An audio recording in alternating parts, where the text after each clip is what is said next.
Did you know the center of California was a giant lake? And human beings screwed that up. And in order to protect a tiny little fish, the water up north gets routed into the Pacific Ocean. Millions and millions of gallons of water gets poured because the water isn't allowed to flow down.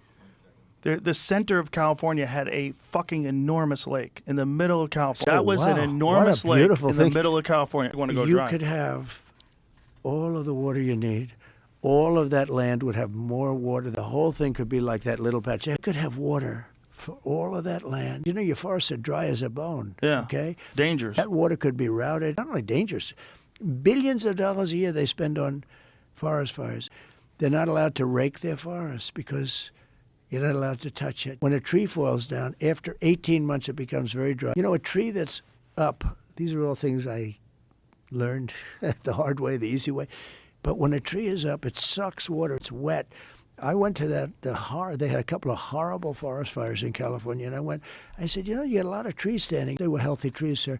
I said, with this intense heat, that you could see they were charred a little bit on the bottom, but they were going to be all right because they're soaking wet because they suck up the water, right? But when they fall, they're like, you know, it's like lighting a match. Yeah.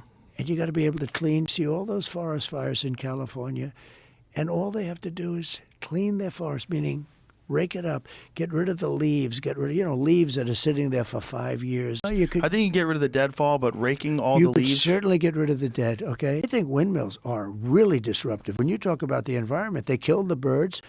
You want to see a bird cemetery? Go under a windmill someday that hasn't been cleaned out with all the bird carcasses. It's like massive amounts of... We had to drive past this enormous windmill farm, and it's gross. It's dystopian. You're looking in the left and the right, and all you see is these big spinning machines that aren't even that effective at generating electricity. Correct.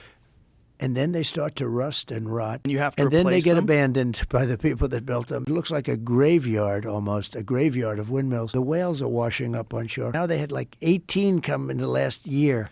Well, they say that the wind drives them crazy. It drives the whales frickin' crazy. And yet the environmentalists... Conveniently ignored by the environmental but the environmentalists, they don't talk about it. You have this beautiful valley. It's been there for, in civilization, thousands of years, but millions of years.